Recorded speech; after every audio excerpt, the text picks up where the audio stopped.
You got 3 boards here, Gary? Yes. Oh. Welcome back to Del Mar, California. We are live once again here at the Boardroom Surfboard Expo, and I got to give a special thanks to Solspot.com, SurferMag.com, as well as SurfersVillage.com, giving the opportunity to all the viewers to feel like they're here and learn about some of the world's best shapers and some of the best products on offer out there. We've got another special guest. Before I go to him, I got to say hello to my friend Dave Stanfield. For those people that have just joined us, hello, Dave. Hello there, Todd. Yeah, what a great day. We've had legends, heroes, some new faces, some faces that everybody's got a great story, don't they? And if you really find out what's going on, this is a really grassroots. If you love to surf, you've got to make it to one of these shows. Scott Bass and team put on a phenomenal event here. And I bet you the person right to your left, local boy, says, yeah, this is the coolest show there is. It's unlike a trade show where it's all about clothing and models. This is core, isn't it? Yeah, no, it is. And I'll go on a little bit about what you're talking about there, Dave. You know, there's legends walking all around, all over, up and down the aisles. We're fortunate enough, you and I, to interview them here on set. But they're approachable. You know, they're walking around, and at a lot of those other shows, no disrespect to them, there's a lot of business that's done. But they might sign autographs for a half hour to an hour, and then bang, they're gone. You won't see them again. Here, they're accessible, so if you haven't made it down this year, definitely check out the Boardroom next year. And again, it's just not for the old guys, because we had a kid fly in from the Canary Islands. He's now 16 years of age. We talked to Mark Richards. He got a planer for his birthday at the age of 13, started shaping his boards at 15. There's a lot of young kids here, the kids in the teens and even preteens. Jeff Booth brought his young man here. We've just seen a full family, and yeah, some of the kids go, wow, that guy looks like my granddad, and then they goes, oh, this guy shapes John's boards, that type of thing. It's a cross-section that makes surfing so great. Or they see a guy and go, oh, you know, your dad might say, oh, that's such and such. Yeah, great, Dad, that guy's old. Yeah, well, he rode 30-foot Waimea. Oh, wow, really, Dad? No way. And then you find out more about him. You talk about the youth. We got a guy right here now on camera, Gary Straley here from Fresh Pineapples. You brought some boards with you. Welcome to the set, Gary. Tell us a little bit about your Fresh Pineapples and what you do.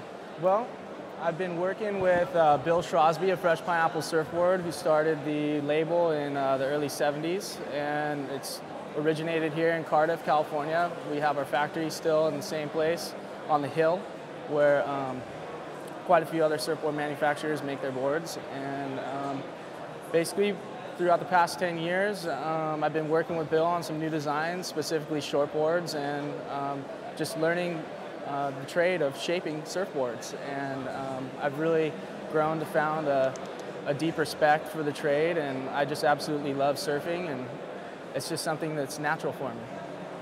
It really is handed down from generation to generation of guys helping out one another. The story seems to be the same, you know, from MR being helped out by Dick Brewer and vice versa. So your inspiration, besides surfing, into the shaping room has come from Bill?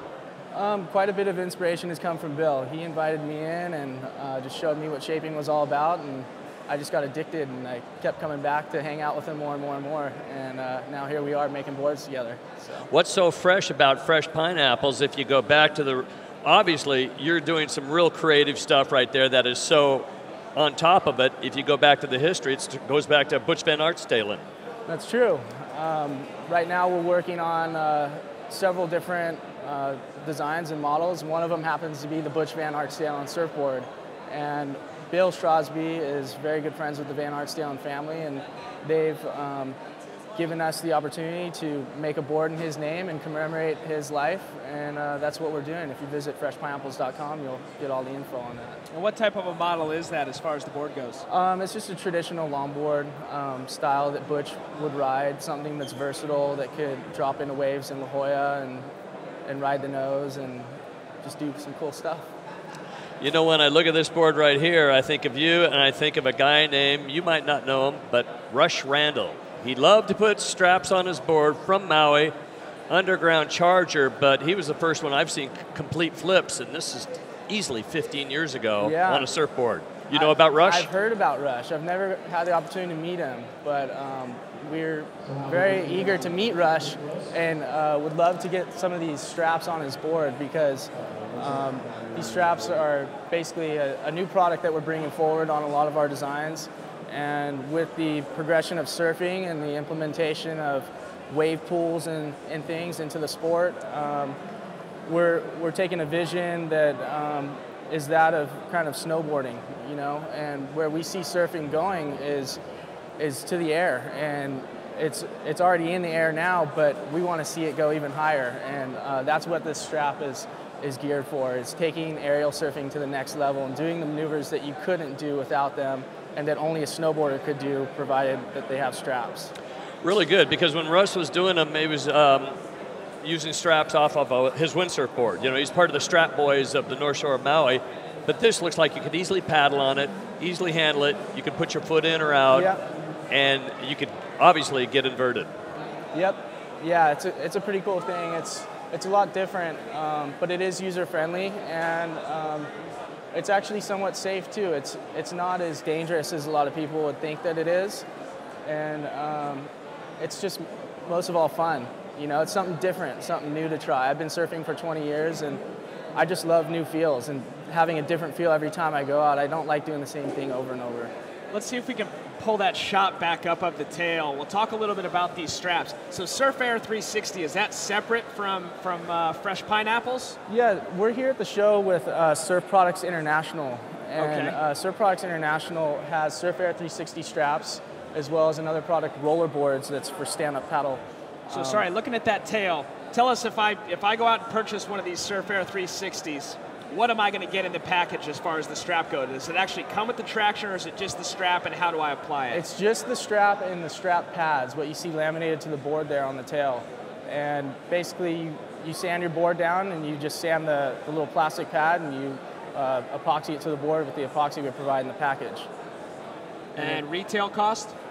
Right now, we're selling them for $50 online, surfair360.com, and we're still working on our product. You know, it's a product in development, but we have several units for sale for those who are ready to try it, and we're just going to continue to develop and improve on it. And at one point or another, we'll make a full push towards selling them. Actually.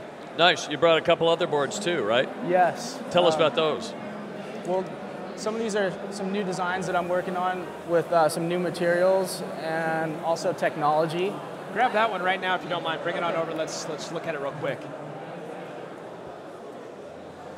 This board here is a pretty cool one.